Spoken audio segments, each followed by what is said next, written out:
Hello viewers, আমি এজেটে মাহাসানুল্লাহ, GB academy.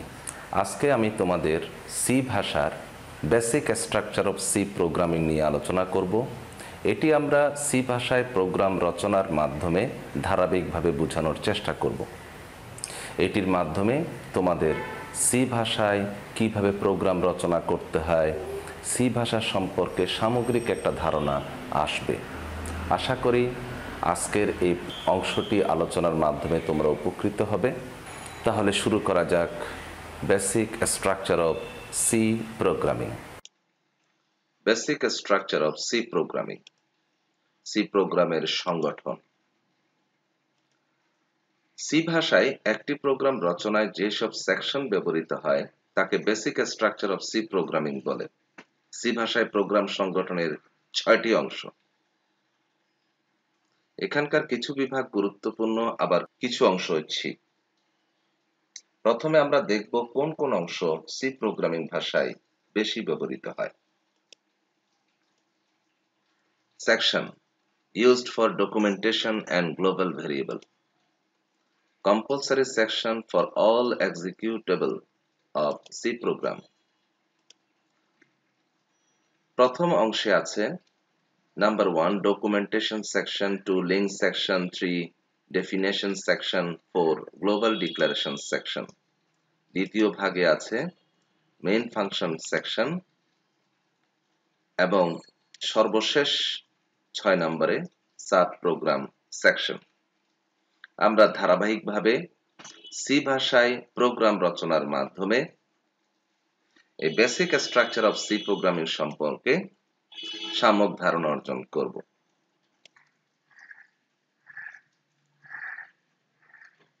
আমরা C ভাষায় প্রোগ্রাম রচনার জন্য কোড ব্লকস ব্যবহার করব। কোড ব্লকস নামক এই আইকনে ডবল ক্লিক করলাম।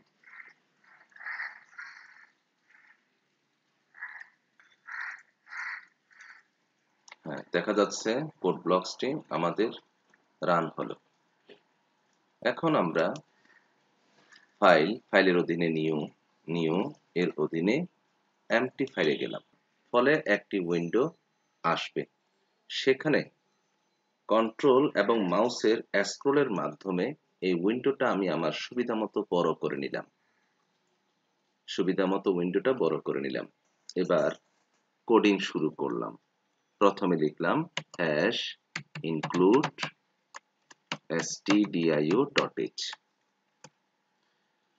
এটিকে বলে লিঙ্ক সেকশন, যা একটু আগে স্ট্রাকচারের মধ্যে আলোচনা করেছিলাম। লিঙ্ক সেকশন দ্বারা বিভিন্ন ফাংশন সম্পর্কযুক্ত হয়।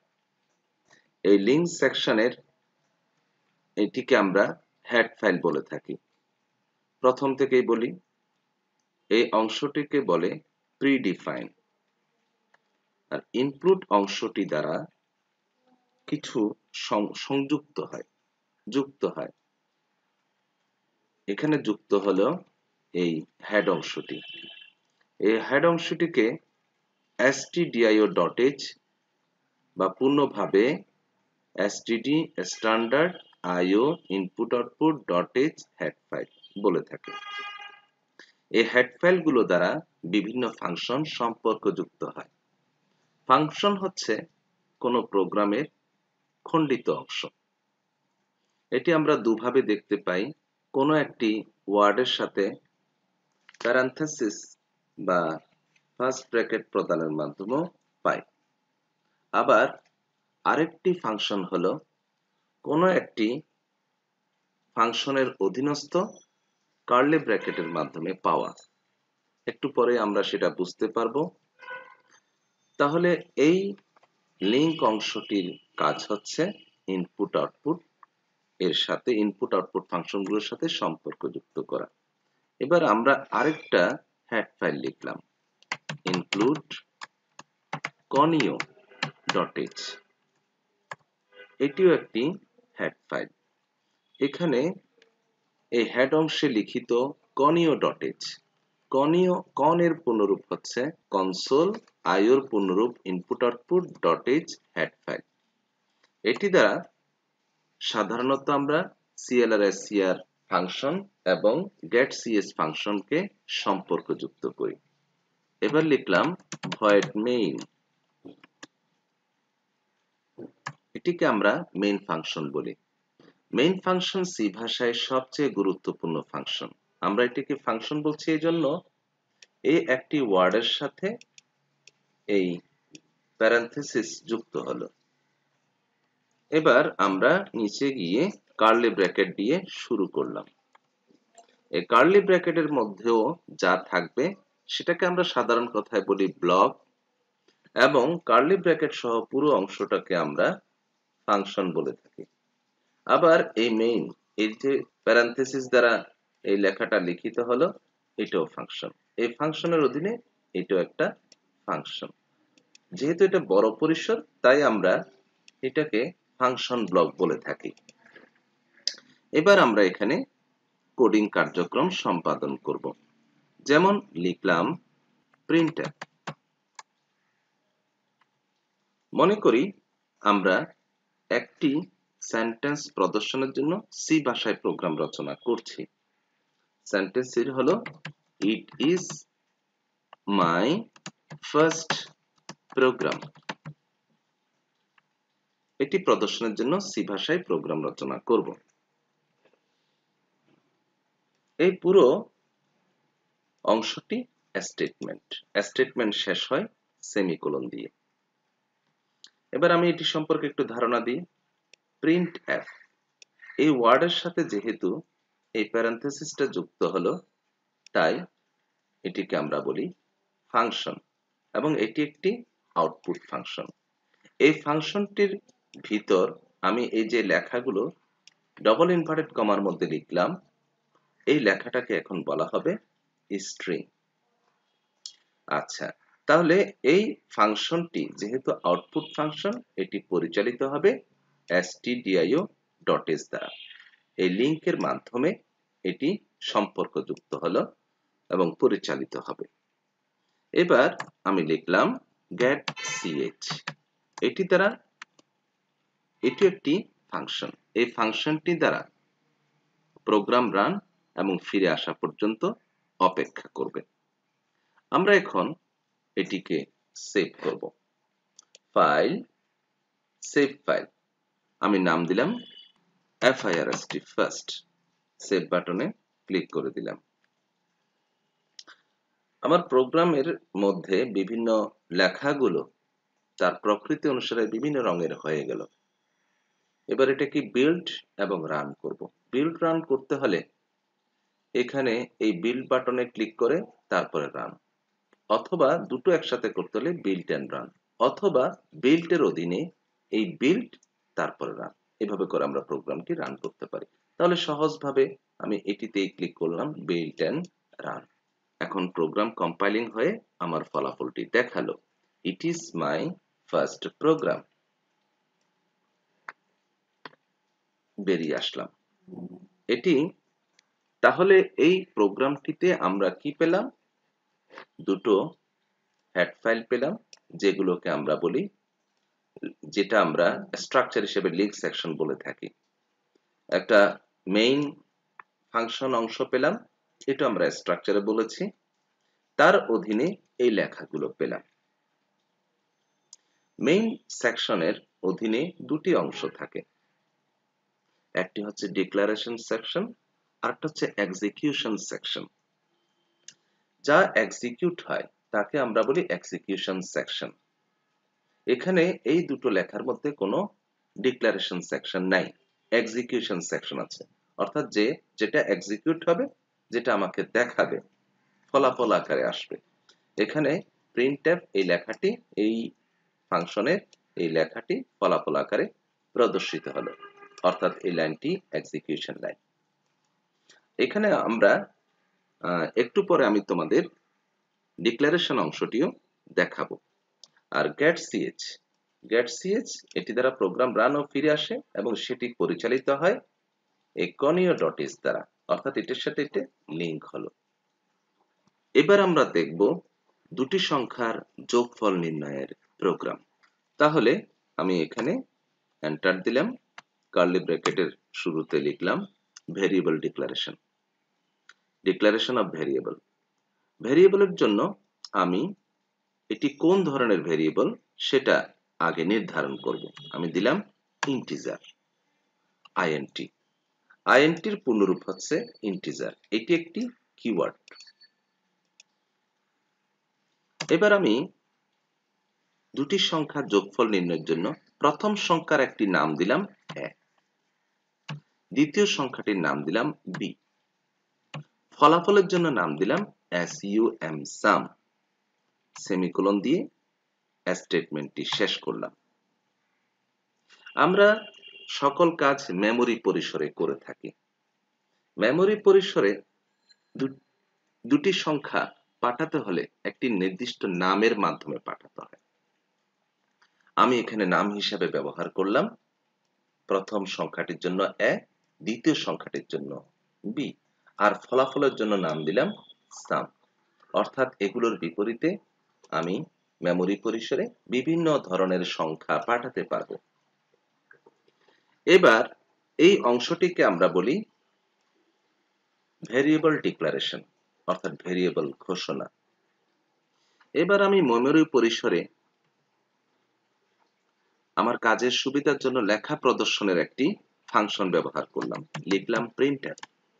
ফাংশনের মধ্যে লিখলাম enter first number space colon, আবার স্পেস, সেমিকোলন। স্ক্যানএফ এটি হচ্ছে ইনপুট ফাংশন। এটি দ্বারা মেমোরি পরিসরে কোনো ভেরিয়েবলের অধীনস্থ ডেটাকে পাঠানো হয়। যেমন আমি এ ভেরিয়েবলের মান পাঠাবো। আমি ফার্স্ট নাম্বার বলতে এখানে এ ভেরিয়েবলকে বোঝাচ্ছি। পাঠানোর কতগুলো নিয়ম আছে। যেমন আমি এ ভেরিয়েবলটি পাঠানোর জন্য সেটির ফরম্যাট স্পেসিফিকেশন $d ব্যবহার করলাম ডবল ইনভার্টেড কমার মধ্যে। আর এটি মেমোরি পরিসরে বোঝানোর জন্য $a ব্যবহার করলাম। অর্থাৎ এই ভেরিয়েবলটির আগে অ্যাম্পারস্যান্ড থাকাতে কম্পিউটার বুঝে নেবে এটি মেমোরি পরিসরে অবস্থান করবে। আর $d দ্বারা বুঝে নেবে এই এ ভেরিয়েবলটি ইন্টিজার প্রকৃতি। আমরা ভেরিয়েবল ঘোষণায় বলেছি যে এ, বি এবং সাম এগুলো হবে ইন্টিজার বা পূর্ণ সংখ্যা। তাই এই ইন্টিজারকে মেমোরি পরিসর বোঝানোর জন্য আমি $d ব্যবহার করলাম। $d এর মানে হচ্ছে d ডেসিমাল, এবং মেমোরি পরিসর এই চিহ্ন প্রকৃতিতে বুঝে নেয়। এটাকে বলে ইন্টিজারের ফরম্যাট স্পেসিফিকেশন বা ফরম্যাট স্পেসিফায়ার। আর এন্ড এ দ্বারা বুঝে নিল এ ভেরিয়েবলটি মেমোরি পরিসরে গেল। যদি এটা না দেই তাহলে এটা মেমোরি পরিসরে আছে সেটা বুঝাবে না। এই দুটি স্টেটমেন্টের মতো বি ভেরিয়েবলকে আমি পাঠানোর ব্যবস্থা করব।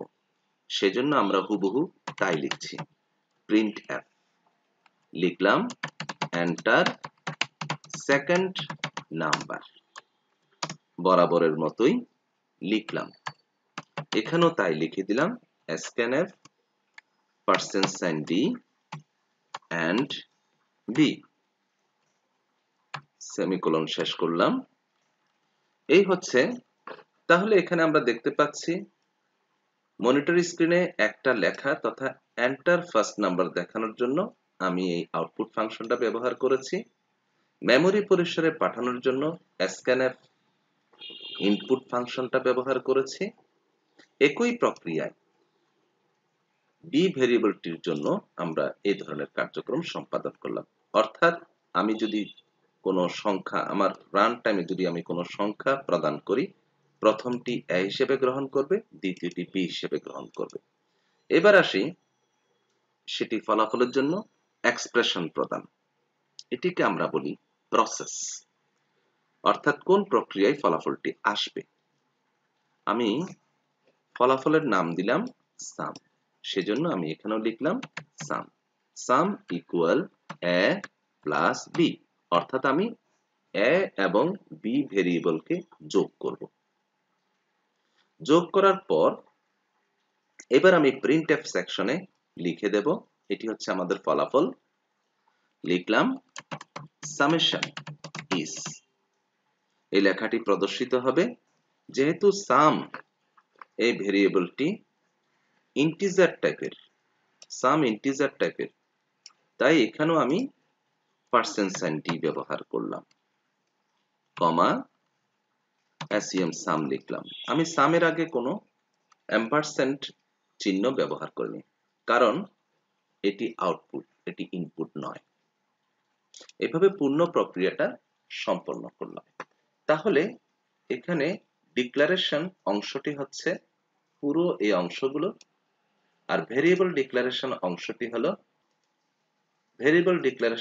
হলো এই অংশটি, আর এক্সিকিউশন অংশটি হলো এই অংশটি। তাহলে আমরা একটি প্রোগ্রাম রচনা করে ফেললাম। এই পুরোটি মেইন সেকশনের অধীনে। একটি প্রোগ্রামে অবশ্যই একটি মেইন সেকশন থাকে, মেইন সেকশন ছাড়া আমরা প্রোগ্রাম রচনা করতে পারি না। এবার আমরা এটি রান করে দেখব। তাহলে রান করতে গেলে বরাবরের মতোই বিল্ড এন্ড রানে ক্লিক করলাম।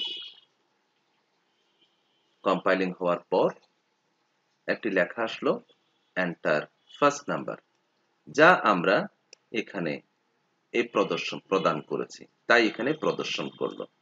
যেহেতু আমরা এটা আউটপুট ফাংশনে লিখেছি। একটি সংখ্যা লিখলাম 25, এন্টার দিলাম। এন্টার দেওয়ার সাথে সাথে এই 25 ভ্যালুটি এ এর মান হিসেবে মেমরি পরিসরে চলে গেল। পরবর্তীতে স্টেপে আমার লেখা ছিল এন্টার সেকেন্ড নাম্বার, এই এন্টার সেকেন্ড নাম্বার তাই আসলো। সেখানে আমি প্রদান করলাম 47। আমি যখন এন্টার দেব তখন বি হিসেবে এই 47 লেখাটি মেমরি পরিসরে চলে যাবে। চলে যাওয়ার পর এই প্রসেস অংশটি কাজ করবে, অর্থাৎ সাম ইকুয়াল এ প্লাস বি, এ এবং বি এই দুটি যোগ করবে। যোগ করার পর এখানে আমাদের আছে আউটপুট অংশ, আউটপুট ফাংশন অংশ আছে কি summation is percent sign the sum, অর্থাৎ এই সামটি প্রদর্শন করবে। অর্থাৎ সামটি প্রদর্শন করা মানে এই দুটির যোগফল প্রদর্শন করা। তাহলে দেখা যাক এন্টার দিলে কি হয়। হ্যাঁ, আমরা ফলাফলটি পেয়ে গেলাম, সামেশন ইজ 72। আবার এন্টার দিয়ে ফিরে আসলাম, এই এন্টার দিয়ে ফিরে আসার কাজটি সম্পন্ন হলো গেট সিএচ দ্বারা।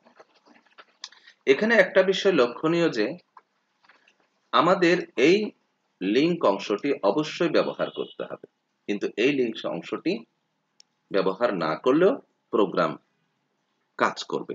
যেমন আমি এটা কেটে দিলাম।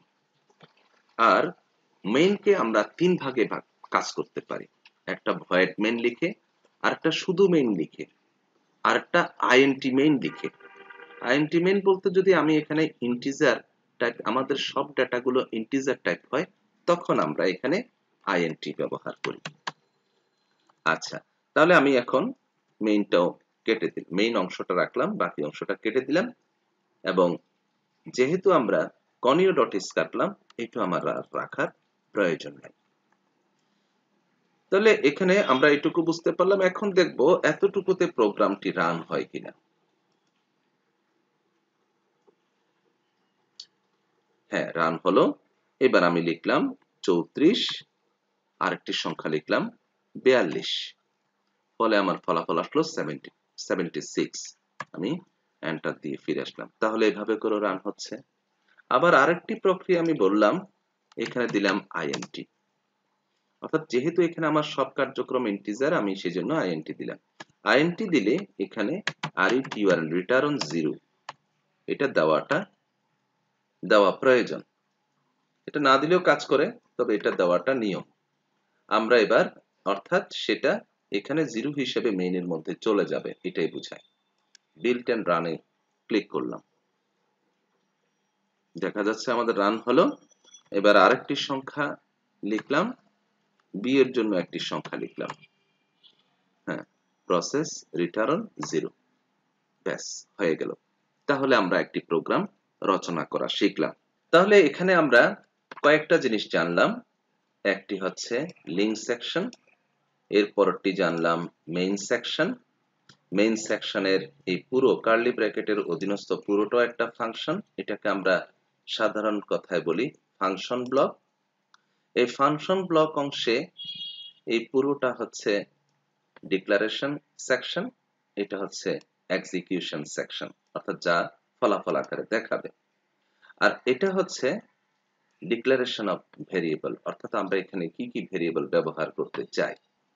আইএনটি দ্বারা বোঝায় এই ভেরিয়েবল গুলো ইন্টিজার প্রকৃতির।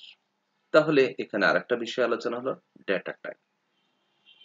তারপরে এই অংশটিকে আমরা বলি আউটপুট ফাংশন, প্রিন্টএফ। এখানে যে কোনো আউটপুটকে প্রিন্টএফ বলা হয়। প্রিন্টএফ আরো কি কয়, আউটপুটের আরো কিছু ফাংশন আছে। আর এটি হচ্ছে ইনপুট ফাংশন, এটি দিয়ে মেমরি পরিসরে যায়। আর এটি হচ্ছে প্রসেস, আর এটি হচ্ছে এক্সিকিউশন অংশের এক্সিকিউট হলো, আর রিটার্নটা মেইনে চলে গেল, এটা বোঝায়।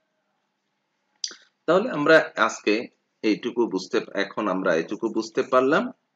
তাহলে আমরা এই প্রোগ্রামটি দ্বারা দুটি সংখ্যা কিভাবে যোগ করা যায় সেটি সম্পর্কে ধারণা অর্জন করতে পারলাম।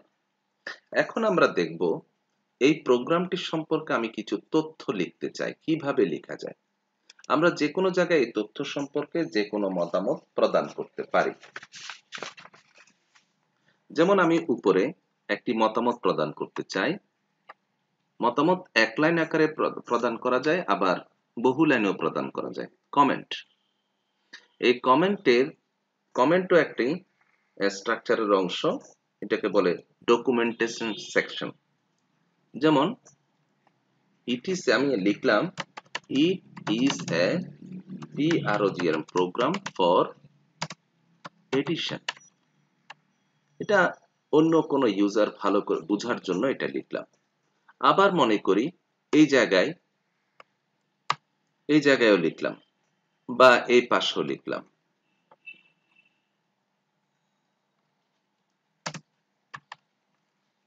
It is PROCESS process. এই যে মন্তব্যগুলো লিখছি এগুলো প্রোগ্রাম নির্বাহে কোনো কাজে আসে না, তবে বোঝার জন্য এইগুলোকে আমরা নোট আকারে লিখতে পারি। আবার আমরা বহু লাইনেও লিখতে পারি। যেমন আমি এখানে বহু লাইন লিখছি। বহু লাইন লেখার নিয়ম হলো অবলিক স্টার, লিখলাম this program was written by GV Academy। তারপরে লিখলাম which will helpful for beginners।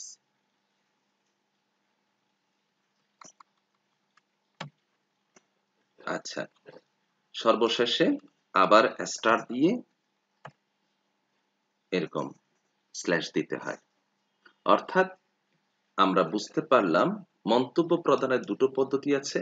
এক লাইন ভাবে প্রদান করার জন্য আমরা এরকম স্ল্যাশ প্রথম দিকে দুটো দিই, আর বহু লাইন প্রদানের জন্য স্ল্যাশ স্টার, তারপরে আমাদের প্রয়োজনীয় লেখা সম্পাদনের পর স্টার স্ল্যাশ দিতে হয়। আচ্ছা, এখন আমরা দেখব প্রোগ্রাম নির্বাহে আমাদের এই কমেন্টটি দ্বারা কোনো সমস্যা হচ্ছে কিনা। দিলাম বিল্ট এন্ড রান, না কোনো সমস্যা হয়নি, আমাদের প্রোগ্রাম ঠিকই চলছে। যেমন আমি লিখলাম 56, আরেকটিতে লিখলাম 75, তাহলে আমার ফলাফল 131 আসলো। আচ্ছা, তাহলে আমরা ডকুমেন্টেশন সেকশন সম্পর্কে জানলাম। তাহলে এখানে আমরা যে সেকশন জানতে পেরেছি, এক নম্বরে জানতে পেরেছি ডকুমেন্টেশন সেকশন, যেটা কমেন্ট লেখা হয়। তারপরে জানতে পেরেছি লিঙ্ক সেকশন, তারপরে জানতে পেরেছি মেইন ফাংশন সেকশন ইত্যাদি। আমরা এভাবে পর্যায়ক্রমে বাকিগুলো জানবো।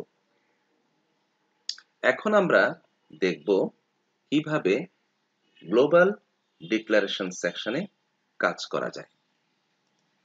আমরা এখানে এই যে ভেরিয়েবলগুলো ব্যবহার করলাম মেইনের অধীনে লেখা লিখলাম, এটা চাইলে আমরা এই মেইনের উপরেও ব্যবহার করতে পারি। আচ্ছা, আগে আমরা আমাদের কাজের সুবিধার জন্য এই কমেন্টগুলো কেটে দেই। গ্লোবাল ভেরিয়েবলের কার্যক্রমটি দেখার আগে আমরা আগে দেখে নিই এখানকার অন্যান্য কার্যাবলী। যেমন আমি এর মান দিলাম 25, এখানে আমি মানটা প্রদান করছি, এখানে মান দিলাম 45। যেহেতু আমি সেখানে মান দিয়ে দিলাম, সেহেতু মেমরি পরিসরে পাঠানোর জন্য এই স্টেটমেন্টগুলো লেখার প্রয়োজনে আমি তাই কেটে দিলাম। এই মানগুলোকে আমরা বলি কনস্ট্যান্ট, আর এটা হচ্ছে ভেরিয়েবল। এবার আমি ফলাফলটা দেখে নিই আউটপুটটা কেমন হয়। বিল্ড এন্ড রান, ফলাফল আসলো 70, অর্থাৎ 25 এবং 45 যোগ করলে ফলাফল 70 আসে। আমরা আগে যে প্রক্রিয়াটি করেছিলাম সেটি দ্বারা ইউজার যে কোনো ধরনের এ এবং বি এর মান প্রদান করতে পারত, কিন্তু এখানে আমি নির্ধারণ করে দেওয়াতে শুধু এটিরই ফলাফল দেখাবে। তাহলে দেখা যায় এই প্রক্রিয়াটির তুলনায় আগের প্রক্রিয়াটি ভালো, সুবিধাজনক। যাই হোক, আমরা এই প্রক্রিয়ায় কাজ করি। এখন এই যে আমি এই লেখাগুলো এখানে দিলাম, সেগুলো ভেরিয়েবলটা এখানে ডিক্লেয়ার করলাম, সেগুলো চাইলে আমরা গ্লোবালি ডিক্লেয়ার করতে পারি। তাহলে গ্লোবালি ডিক্লেয়ার করলে আর এখানে লোকালি করলে সুবিধাটা কি, কোনটা সুবিধাজনক? লোকাল ভেরিয়েবল ডিক্লেয়ার করলে এই লোকাল অংশে শুধুমাত্র একটি ফাংশন অংশে সেটা প্রযোজ্য হয়। আমরা একটি ফাংশন ছাড়া এখানে আরো অনেক ফাংশন ব্যবহার করতে পারি। যদি চাই যে আমি এমন ভেরিয়েবল ডিক্লেয়ার করব যেটা প্রত্যেকটা ফাংশনে প্রযোজ্য হবে, সেক্ষেত্রে আমাকে এই মেইন ফাংশনের উপরের অংশ তথা গ্লোবাল ভেরিয়েবল অংশে, গ্লোবাল ডিক্লারেশন অংশে সে ভেরিয়েবলটি ঘোষণা করতে হবে। যেমন আমি এখানে ঘোষণা করলাম int a equal 25, b equal 45 এবং sum, এটা পুরোটাই আমি এখানে ডিক্লেয়ার করলাম, ভেরিয়েবল ডিক্লেয়ার করলাম। এখন দেখা যাক এখানে এইটার থেকে এটা কেটে দিলে আমার ফলাফলটি আসে কিনা। বিল্ড এন্ড রান দিলাম,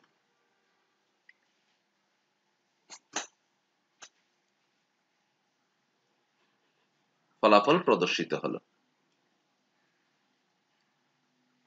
অর্থাৎ আমরা বুঝতে পারলাম এভাবে করেও গ্লোবাল ডিক্লারেশনের মাধ্যমে সেটির ফলাফল পাওয়া যায়। গ্লোবাল ডিক্লারেশনের সুবিধা হচ্ছে আমার মেইন ফাংশনের পরবর্তীতে যদি আরো কিছু ফাংশন থাকে সেখানেও এই ভেরিয়েবলটি কাজ করবে। আর লোকাল ভেরিয়েবলে যদি ডিক্লেয়ার করা হয়, গ্লোবালে যদি ডিক্লেয়ার করা না হয়, সেটা শুধুমাত্র একটি নির্দিষ্ট ফাংশনেই প্রযোজ্য হয়। এই গেল গ্লোবাল ভেরিয়েবলের ক্লাস। গ্লোবাল ডিক্লারেশন সেকশনের পাশাপাশি আরেকটি যেটি অংশ থাকে সেটি হচ্ছে ডেফিনেশন সেকশন।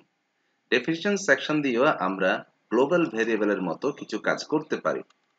এই ক্ষেত্রে যে আমরা যেই স্টেটমেন্টটি লিখতে দেখি সেটা হলো হ্যাশ DEFINE, হ্যাশ ডিফাইন দ্বারা আমরা ডেফিনেশনটা বুঝাই। এটি দ্বারাও আমরা ভেরিয়েবলের কাছাকাছি পর্যায়ে কিছু কাজ করতে পারি, যা দিয়ে কোনো একটা বড় কোনো একটা কার্যক্রমকে একটা ছোট্ট নাম দ্বারা নির্ধারণ করতে পারি। যেমন আমি লিখলাম a সমান 20, একইভাবে লিখলাম ডিফাইন b সমান 45। এখন এখানে ভেরিয়েবল ঘোষণা না করলেও a দ্বারা 20 বোঝাবে, b দ্বারা 45 বোঝাবে। এই ক্ষেত্রে আমি ভেরিয়েবল ডিক্লেয়ার হিসেবে এখানে রাখলাম শুধু সাম। আমরা এবার ফলাফলটা দেখি আসে কিনা দেখি।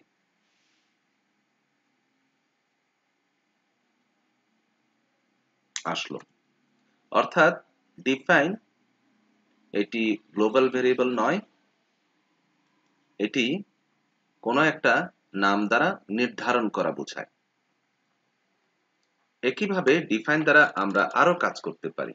যেমন মনে করি এই প্রিন্টএফ অনেক বড় লেখা, এরকম একটি প্রোগ্রাম রচনায় অনেক বড় বড় লেখা লিখতে হয়, যাকে চাইলে আমরা ছোট্ট একটা ওয়ার্ড দ্বারা নির্ধারণ করতে পারি, লেটার দ্বারা নির্ধারণ করতে পারি। যেমন আমি লিখলাম হ্যাশ ডি ডিফাইন ইকুয়াল লিখলাম প্রিন্টএফ। এই ধরনের থাকলে প্রিন্টএফ আর পুরোটা না লিখলে পি লিখলেই হবে। তাহলে দেখি ফলাফলে কি আসে, আমরা আউটপুট পাই কিনা। হ্যাঁ, আমাদের কাঙ্ক্ষিত ফলাফল পেয়ে গেলাম। এভাবে করে আমরা ডেফিনেশন সেকশনের মাধ্যমেও এরকম গ্লোবাল ভেরিয়েবলের কিছু কাজ পেতে পারি। তবে এটা ভেরিয়েবল ডিক্লেয়ার নয়, এটি হচ্ছে কোনো একটা কার্যক্রমের নাম প্রদান করা। এখানে জেনে রাখা প্রয়োজন, জানা প্রয়োজন যে ডেফিনেশন সেকশনে কোনো সেমিকোলন হয় না। স্টেটমেন্টগুলোতে সেমিকোলন হয়, কিন্তু definition section, global variable section অর্থাৎ মেইন ফাংশনের উপরে গ্লোবাল এবং ডেফিনেশন সেকশনগুলোতে প্রতিটা লাইনের শেষে কোনো সেমিকোলন ব্যবহৃত হয় না। এবার আমরা দেখব বিভিন্ন ডেটা টাইপ ভিত্তিক প্রোগ্রাম রচনা। যেমন আমি এখন দেখব ত্রিভুজের ক্ষেত্রফল নির্ণয়ের জন্য সি ভাষায় প্রোগ্রাম রচনা। একটি ত্রিভুজের মধ্যে ভূমি ও উচ্চতা থাকে। ভূমি এবং উচ্চতার জন্য আমি নেব ইন্টিজার টাইপ, আর ফলাফলের জন্য নিব আমি ফ্লোট টাইপ অর্থাৎ ভগ্নাংশ প্রকৃতির। লিখলাম আইএনটি, ভূমি এবং উচ্চতার জন্য নাম দিলাম এ এবং বি, আর ফলাফল এরিয়া সেটার জন্য নাম দিলাম ফ্লোট, এ আর ইয়ে এরিয়া। আমরা এখন এই প্রোগ্রামটি রচনা করছি। ভূমি এবং উচ্চতার জন্য লিখলাম প্রিন্টএফ এন্টার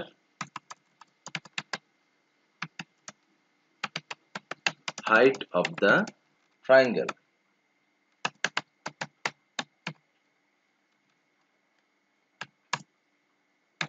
scanf। ইন্টিজার টাইপের জন্য লিখলাম %d, কমা and a। এবার লিখলাম printf enter width of the triangle, scanf %d যেহেতু integer and b।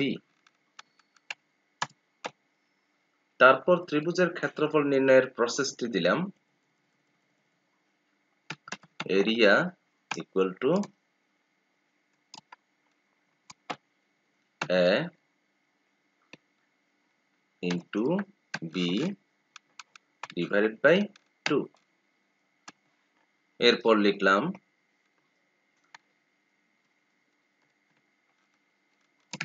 Area of the triangle, এখানে দিলাম আমি %f, কারণ আমার এরিয়া এর ডেটা টাইপ হলো ফ্লোট, ফ্লোটের ফরম্যাট স্পেসিফিকেশন %f। ফলাফলটি দিলাম এরিয়া। এখন আমরা দেখি এটার ফলাফলটি কেমন আসে। দিলাম বিল্ড এন্ড রান। প্রথমে হাইট চাইলেও দিলাম 10, উইথ দিলাম 12, ফলাফলটি আসলো 60.600। এখন এখানে আমরা দেখতে পাচ্ছি ফলাফলটি 60 পরে দশমিক দিয়ে আরো 6টি শূন্য আসলো।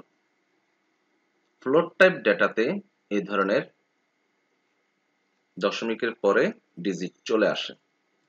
ফ্লোটিং পয়েন্ট, এটাকে আমরা রিয়েলও বলে থাকি, রিয়েল ডেটাও বলে থাকি।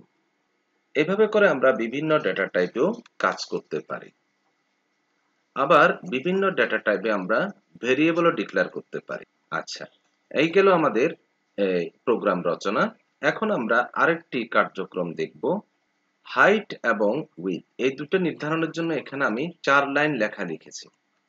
এরকম ডেটা ইনপুটের ক্ষেত্রে অনেক সময় তার চেয়েও বেশি স্টেটমেন্ট ব্যবহার করার প্রয়োজন হয়।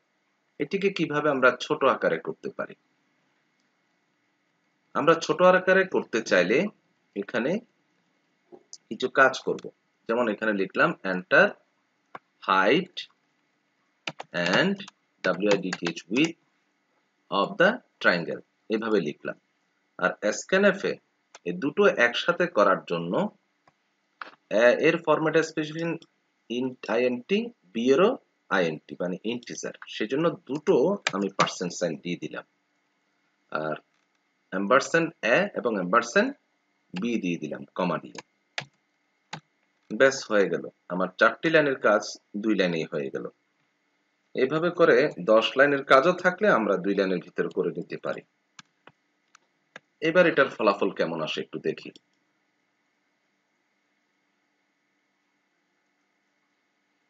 হ্যাঁ, আমরা হাইট এবং উইডথ দুটি একসাথে প্রদান করলাম, ফলে আমাদের ফলাফল আসলো 517। তাহলে আমরা দুই ধরনের ডেটা টাইপে কিভাবে কাজ করা যায় সেটা দেখলাম। এখানে আমরা ফ্লোটিং পয়েন্টে দশমিকের পরে 6টা শূন্য দেখেছি। আবার একটু দেখি, আমাদের এখানে ডেসিমাল পয়েন্টের পরে 6টি শূন্য আসে। যেমন এখানে আসলো 1560, দশমিকের পরে পয়েন্টের পরে রেডিক্স পয়েন্টের পরে 6টি শূন্য আসলো।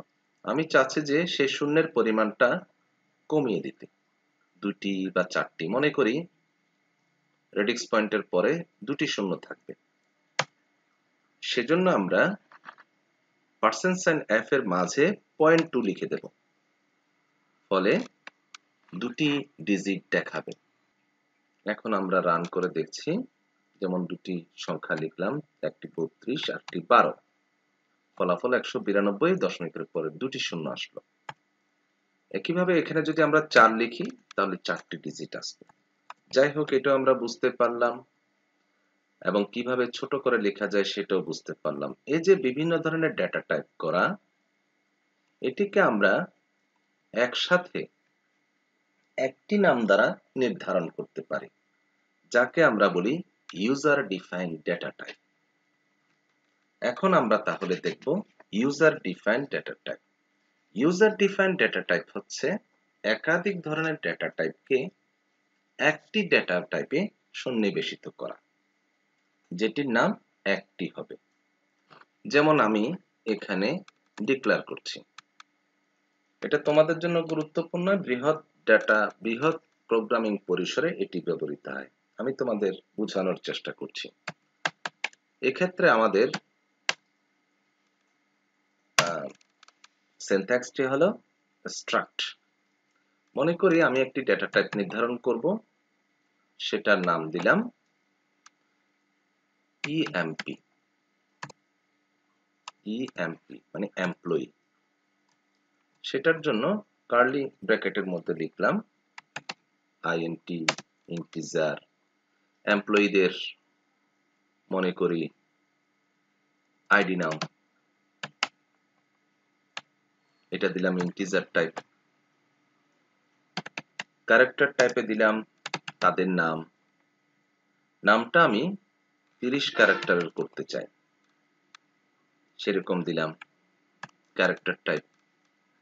তারপরে দিলাম ফ্লোটিং পয়েন্টে তার স্যালারি, কারণ সে বিভিন্ন ধরনের বেসিক বেতনের পাশাপাশি বিভিন্ন অ্যালাউন্স গুলো পায়, সব মিলে তার অ্যামাউন্টটা ফ্লোটিং পয়েন্টে হতে পারে। এভাবে করে আমরা ডেটা একটা নামে ডিক্লেয়ার করতে পারি। এখানে আমরা দেখতে পাচ্ছি 2টি ওয়ার্ড সর্বস্ব একটি ডেটা টাইপ। এই পুরোটাকে আমরা যদিও বা 2টি ওয়ার্ড দেখতে পাচ্ছি, আমাদের মনে মনে করতে হবে এটি একটি ওয়ার্ড এবং এই পুরোটাই একটি ডেটা টাইপ।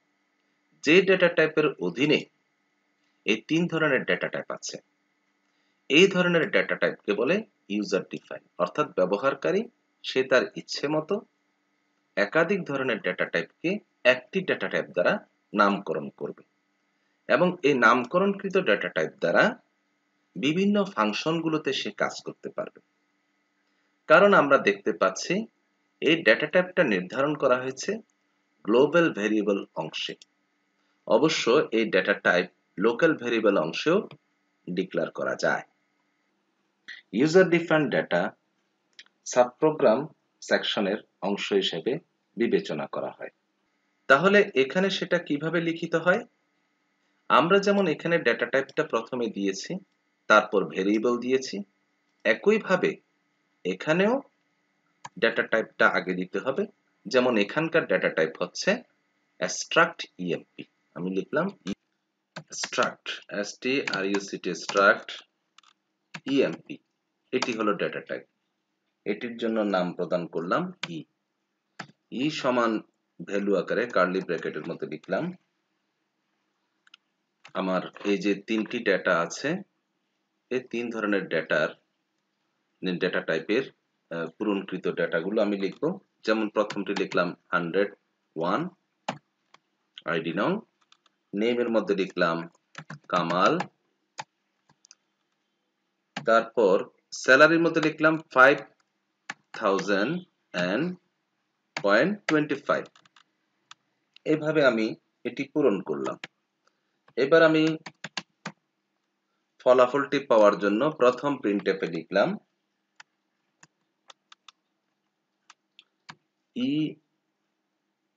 আইডি নং, প্রথমটি ছিল আইডি নং, যাকে আমি %d দ্বারা নির্ধারণ করলাম, অবলিক n দিলাম। অবলিক n মানে হচ্ছে লাইন ব্রেক, অর্থাৎ এক লাইন নিচে যাওয়ার জন্য আমরা এই কমান্ডটি ব্যবহার করি। তারপর আমরা লিখলাম id নং, এটাকে ডট বলে না, এটাকে বলে পয়েন্টার। পয়েন্টারও একটা সিনট্যাক্স কার্যক্রম। পয়েন্টার সম্পর্কেও ব্যাপক ধারণা আছে। এখানে সেমিকোলন দিলাম, প্রিন্টএফ,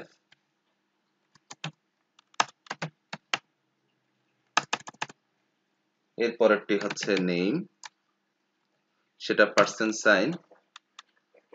%s হবে, s মানে স্ট্রিং টাইপ ডাটা, তাই আমরা এটা লিখলাম। এবার লিখলাম e.name, পয়েন্টার নেম, শেষ করলাম। একইভাবে লিখলাম প্রিন্টএফ,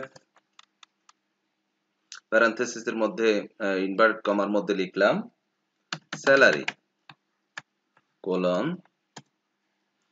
দিয়ে শেষ করলাম, %f প্রদান করলাম, যেহেতু সেটা ফ্লোট হিসেবে নির্ধারণ করা হয়েছে। n ডাবল ইনভার্ট কমা শেষ কমা ই পয়েন্ট স্যালারি,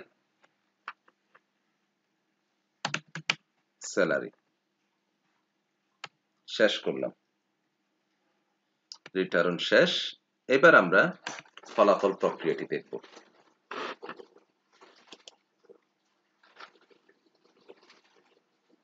হ্যাঁ, আমরা আমাদের কাঙ্ক্ষিত ফলাফলটি পেলাম।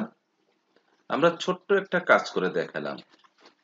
ব্যাপক ভিত্তিক কার্যক্রমে আমরা ইউজার ডিফাইন্ড ডেটা টাইপ ব্যবহার করে থাকি। এন্টার দিয়ে ফিরে আসলাম, অর্থাৎ আমরা বুঝতে পারলাম এই আমার একটি ডেটা টাইপ, 2 অক্ষরের একটি ডেটা টাইপ বানিয়েছি, যেটাকে আমরা এক ওয়ার্ড হিসেবে বিবেচনা করি। সেটার অধীনে আমরা 3 ধরনের ডেটা টাইপ নির্ধারণ করলাম।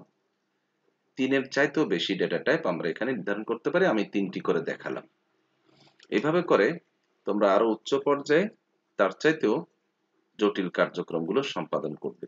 এগুলো হচ্ছে প্রাথমিক পর্যায়। তাহলে আমরা ইউজার ডিফাইন্ড ডেটা টাইপটি বুঝতে পারলাম। ইউজার ডিফাইন্ড ডেটা টাইপ হচ্ছে এমন একটি ডেটা টাইপ যা অনেকগুলো ডেটা টাইপকে একটি নামে নির্ধারণ করে। এখানে ঠিক একইভাবে আমরা ডেটা টাইপটা এখানে লিখলাম আর সেটার ভেরিয়েবল লিখলাম ই। এই জন্য আমরা এখানে প্রত্যেক জায়গায় ই ব্যবহার করেছি। তার সাথে এটা পয়েন্ট না, এটাকে বলে পয়েন্টার। হ্যাঁ, এই পয়েন্টার এক ধরনের derived data type. Array, pointer, function, references এগুলো হচ্ছে ডিরাইভড ডেটা টাইপ। অ্যারেটা হচ্ছে সমপ্রকৃতির ডেটার সমাবেশ, আর ইউজার ডিফাইন্ড ডেটা হচ্ছে বিভিন্ন প্রকৃতির ডেটার সমাবেশ।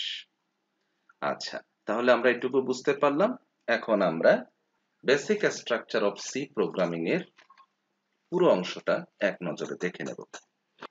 এবার আমরা দেখছি basic structure of C programming এর যে 6টি অংশ আছে সেগুলোর তথ্যগত দিকগুলো। যেমন প্রথম, ডকুমেন্টেশন সেকশন। এটি প্রোগ্রাম সম্পর্কিত তথ্য সংযোজনে কমেন্ট প্রদানে ব্যবহৃত হয়। যেমন প্রোগ্রামটির উদ্দেশ্য, অথর, কার্যপদ্ধতি, সুবিধা ইত্যাদি, যেটা আমরা ব্যবহারিকভাবে কমেন্ট প্রদানের বিষয়টি দেখেছি। এই কমেন্টটা আমরা দুভাবে প্রদান করতে পারি। একটি হলো প্রথম দিকে স্ল্যাশ তারপরে কমেন্ট আকারে লেখা, অর্থাৎ এক লাইন করে কমেন্ট প্রদানের জন্য ব্যবহৃত হয়। আর বহু লাইনের ক্ষেত্রে আমরা স্ল্যাশ স্টার টেক্সট, অর্থাৎ স্ল্যাশ স্টার দিয়ে আমি আমার মন্তব্যটা লিখে, যত লাইন হয় লিখে আবার স্টার স্ল্যাশ দেব, তাহলে বহু লাইন অর্থাৎ একাধিক লাইন প্রদানের জন্য আমরা ব্যবহার করতে পারি। একটা উদাহরণ দেওয়া হলো স্ল্যাশ দিয়ে এক লাইন লেখার জন্য, it is a program for addition. একইভাবে স্ল্যাশ স্টার দিয়ে this program was written by GV academy which will helpful for beginners. তো এখানে উল্লেখ্য যে কমেন্ট প্রোগ্রামের যে কোনো জায়গায় প্রদান করা যায়। এটি যে শুধু গ্লোবাল ডিক্লারেশনের উপরে দিতে হবে তা নয়, ফাংশনের যে কোনো স্তরে এটি প্রদান করা যায়। এরপর আসি লিঙ্ক সেকশন। হেডার ফাইল প্রদানের অংশকে বলে লিঙ্ক সেকশন, অর্থাৎ যেখানে আমরা হেডার ফাইল প্রদান করে থাকি। হেডার ফাইল এক প্রকার লাইব্রেরি ফাইল। লাইব্রেরি ফাইল বলতে সি ভাষার নির্ধারিত ফাইলকে বোঝায়, যা দ্বারা আমরা লাইব্রেরি ফাংশনগুলো পরিচালনা করতে পারি এবং লাইব্রেরি ফাংশনগুলো পরিচালিত সম্পর্কযুক্ত হয়, লিঙ্ক হয়। একটি প্রোগ্রাম রচনায় অনেকগুলো লাইব্রেরি ফাংশন ব্যবহৃত হয়। উক্ত ফাংশনগুলো হেডার ফাইলের মাধ্যমে সংযুক্ত হয়। আমরা প্রোগ্রাম রচনার ক্ষেত্রে দুটো হেডার ফাইল দেখিয়েছি, একটি হলো stdi.h আর একটা conio.h। এরকম আরো অনেক ব্যবহার আছে যা এখন বলছি। এক্সাম্পল হিসেবে দেখানো হলো #include stdio, এটি একটি হেডার ফাইল। এটি ইনপুট এবং আউটপুটের কাজে ব্যবহৃত হয়। এরূপ আরো অনেক হেডার ফাইল রয়েছে, যেমন ম্যাথ ফাংশন ব্যবহার করতে math.h, গ্রাফিক্স ফাংশন ব্যবহার করতে graphics.h হেড ফাইল ব্যবহৃত হয়। অর্থাৎ প্রোগ্রাম ফাংশন লিঙ্ক করতে হেডার ফাইল ব্যবহৃত হয়, লিঙ্ক করতে। 3 নম্বর হচ্ছে ডেফিনিশন সেকশন। এটি দ্বারা সিম্বলিক কনস্ট্যান্ট ডিফাইন করা হয়। সিম্বলিক কনস্ট্যান্ট, কনস্ট্যান্ট মানে নির্ধারিত মান। সিম্বলিক কনস্ট্যান্ট বলতে কোন কনস্ট্যান্টের মান বোঝায়। যেমন 5 একটা কনস্ট্যান্ট, -25। আবার আমি স্টুডেন্ট লিখলাম, সেটাকে এখানে ক্যারেক্টার বিবেচনা না করে কনস্ট্যান্ট বিবেচনা করবে, যদি আমরা ডেফিনিশন সেকশনে লিখে থাকি। আবার একটা উদাহরণ দেখা যাচ্ছে, const float pi 3.1416 এই ধরনের লেখাগুলো কনস্ট্যান্টকে কিওয়ার্ড হিসেবে const লেখা হলো। এটা কিওয়ার্ড, এটা একটা সিনট্যাক্স। এভাবে করে আমরা #define, তারপর কনস্ট্যান্ট মানটা লিখলাম, পাই মানটা দিলাম, পাই এর জন্য কনস্ট্যান্ট মান দিলাম 3.1416, অর্থাৎ pi এই ওয়ার্ডকে 3.1416 হিসেবে বিবেচনা করবে। সর্বক্ষেত্রে 3.1416 টাই পাই হিসেবে বিবেচিত হবে। আমরা একটা উদাহরণে দেখছি, অর্থাৎ আমরা এখানে const এবং হ্যাশ ডিফাইন এগুলো ব্যবহার করে থাকি সিনট্যাক্স হিসেবে। এক্সাম্পলের আমরা দেখছি hash define A 50 hash define B 40, এর মানে এ কে 50 হিসেবে বিবেচনা করা হলো, বি কে 40 হিসেবে বিবেচনা করা হলো। এক্ষেত্রে 50 এটাও কনস্ট্যান্ট, 40 টাও কনস্ট্যান্ট। যেমন এখানে আমরা একটা স্টুডেন্ট শব্দ দেখতে পাচ্ছি, এটাকে আমরা যদিও বা এটা কনস্ট্যান্ট নয়, কিন্তু এখানে আমরা সেটা কনস্ট্যান্ট হিসেবে বিবেচনা করব। একটা উদাহরণ দেখতে পাচ্ছি, hash include stdio.h hash include conio.h hash define a 50 hash define b 40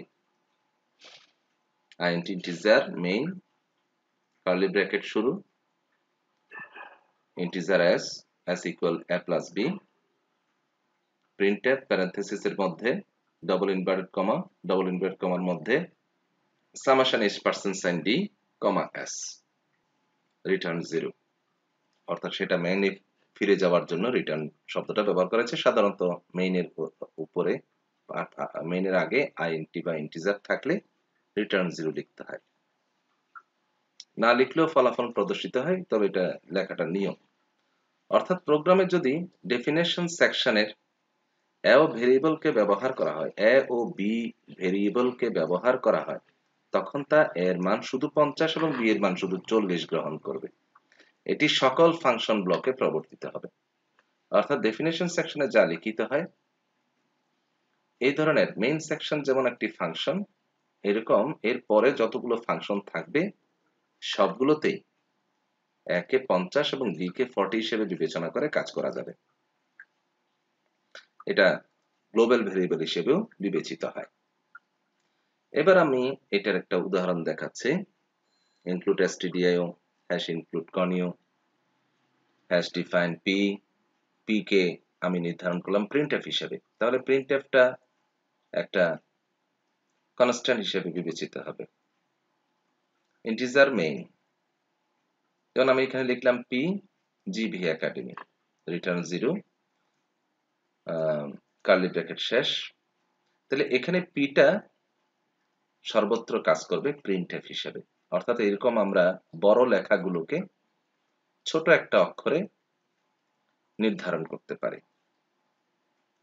আমরা সেক্ষেত্রে ডেফিনেশন সেকশনে ডিফাইন দ্বারা এটা ডিফাইন করতে পারি। এখানে প্রিন্টএফ শব্দটিকে পি হিসেবে বলা হচ্ছে, এখানে প্রিন্টএফ শব্দটিকে পি হিসেবে নির্ধারণ করা হয়েছে, ফলে সকল ফাংশন ব্লকে এটি প্রযোজ্য হবে। এবার আসো গ্লোবাল ডিক্লারেশন সেকশন।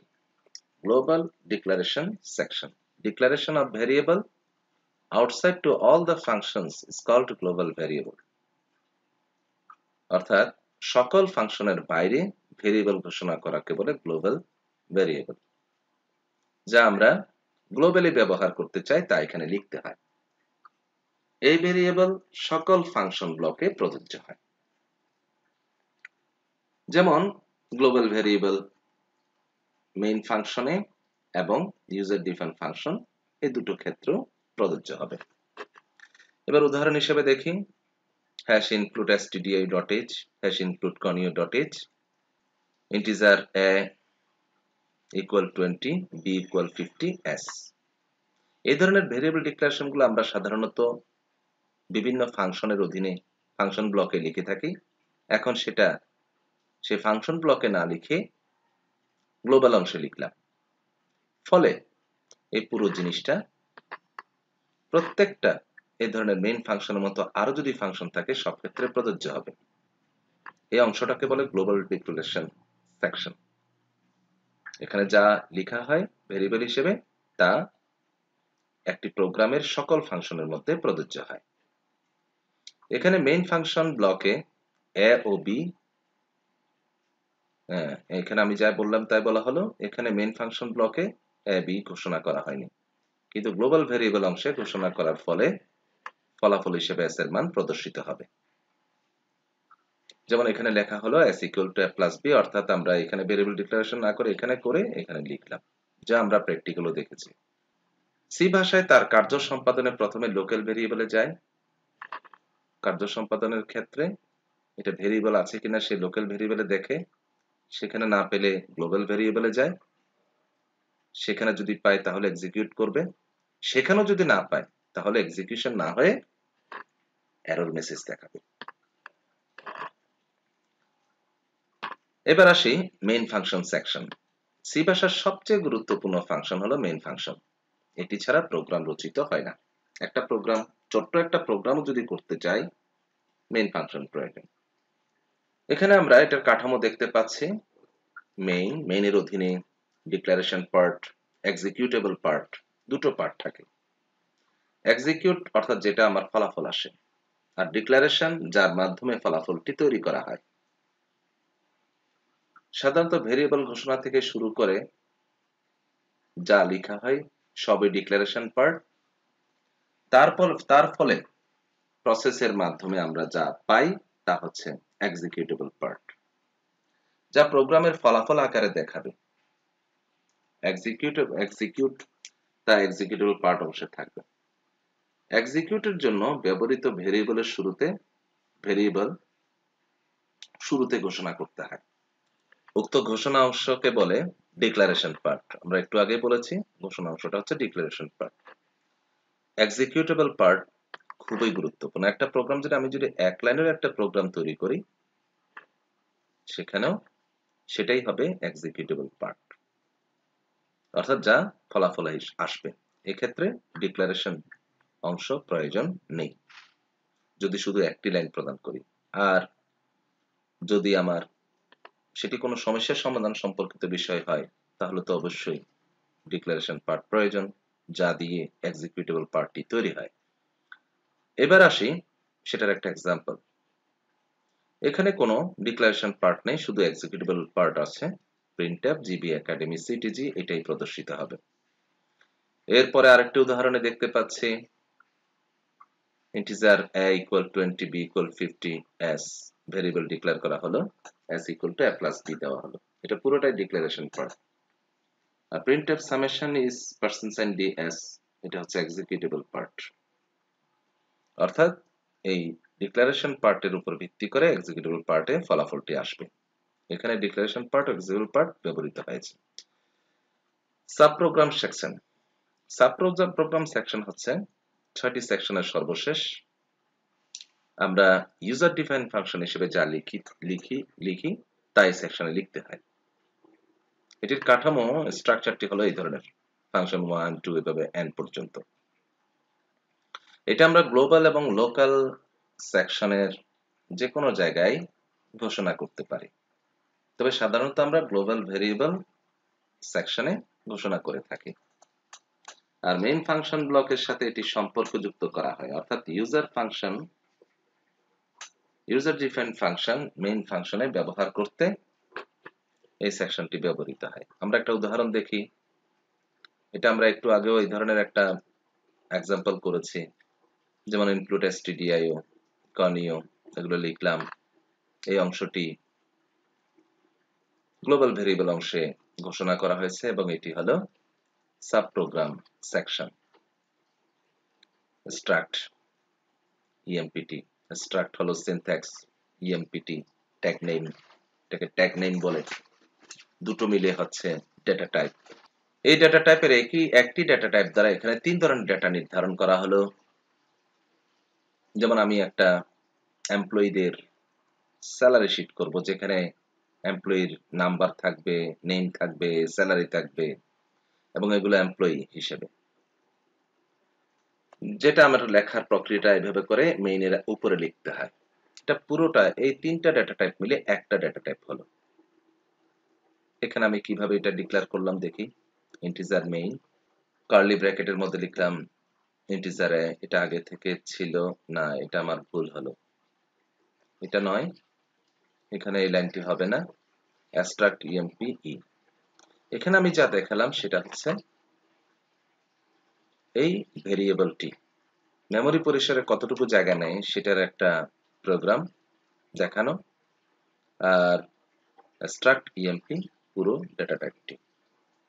আমরা এখানে ইন্টিজারের জন্য 2 MB জায়গা নেই, আর ক্যারেক্টারের জন্য আমাদের জায়গার প্রয়োজন হয় 1 MB মেমরি পরিসরে। তাহলে এখানে 30 থাকলে এটা হবে 30 MB। আর এখানে 2 এমবি, মোট হলো 32, আর ফ্লোটে হচ্ছে 4, 32 আর 4 36, অর্থাৎ এখানে মেমোরি পরিসরে 36 এমবি জায়গা দখল করবে।